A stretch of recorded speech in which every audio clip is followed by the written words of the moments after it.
بسم الله الرحمن الرحيم. هذا المسار كان في جبل ووادي سعال في ولاية بدبد. المقدمة من القائد خالد العنقودي. حياكم الله يا شباب. اليوم نحن في مسار سعال. طبعا سعال في مسارين او اكثر من مسار، واحد سعال ستيب وواحد مسار العادي في القريه.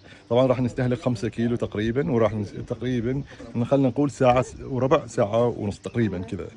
فان شاء الله راح نبدا الصعود اول شيء، وبعدين راح نتدرج المسار الى مستوي لين ما ننزل في المزارع اللي في نهايه المسار. طبعا عودتنا راح تكون عن طريق الوادي. طبعا الوادي بيكون في تشكيلات من الصخور، وممكن راح نشوف مثل ما تقول يعني خوالق جبليه، وان شاء الله راح يكون مسار جيد. طبعا ننصح دائما بحذاء جبلي ومثل ماي او غرشه ماي معاك كذا، واذا كان احتياط بعد اللي هو يكون ضروري اللي هي اسعافات.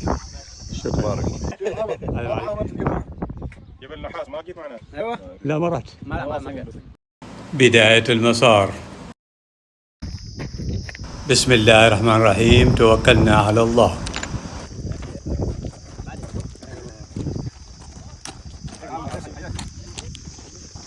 والجزء الأول من هذا المسار هو كان على الجبال.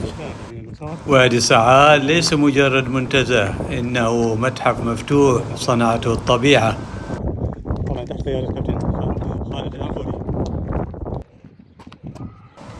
مشاركة جولات عامر في هذا المسار.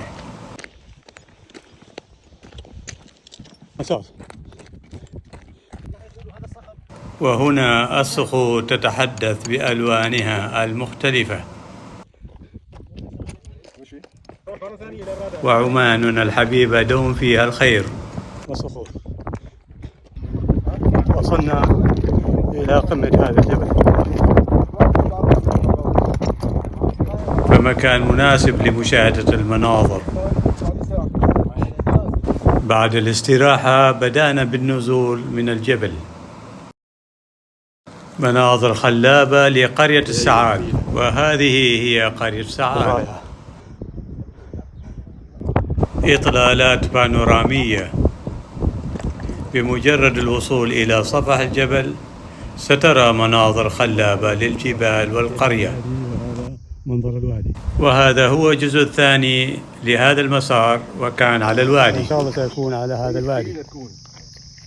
هذا الوادي هو جزء آخر لهذا المسار. إذا كنت تحب المغامرة الهادئة وتبحث عن شيء مختلف، فهذا هو مكانك.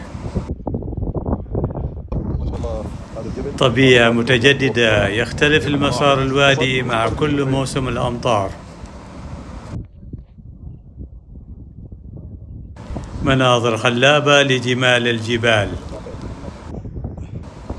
ومسار سعال هو وجهة مثالية لمحبي الطبيعة والمغامرة.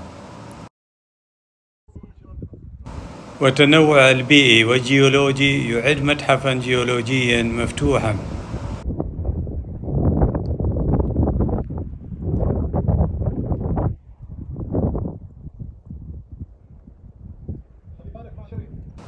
وتشتهر بتضاريسها الفريدة التي تجمع بين الجبال والوادي.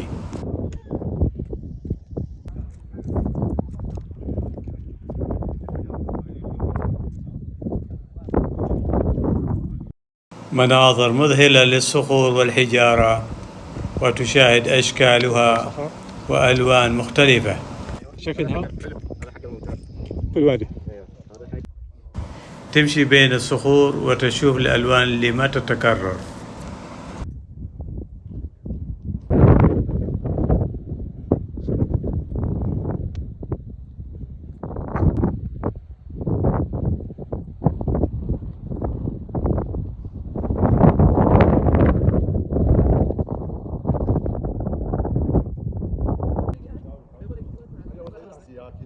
وكانت لنا الفرصة أن نشاهد فلج سعال.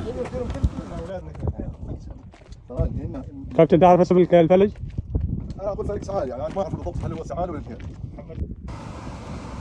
والأفلاج القديمة تروي النخيل بصمت.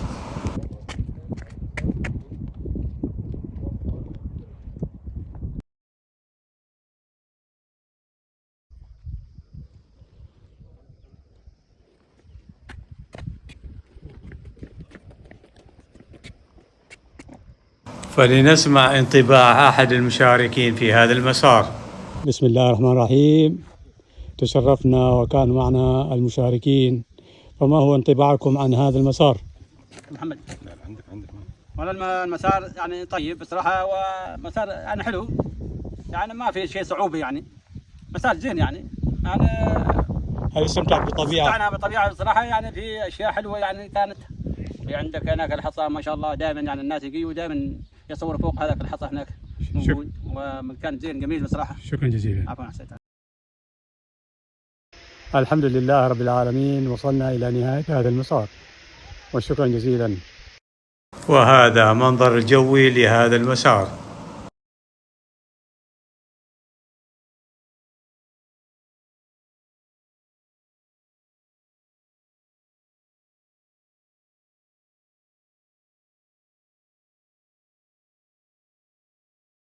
وشكرا جزيلا لمتابعة جولات عامر.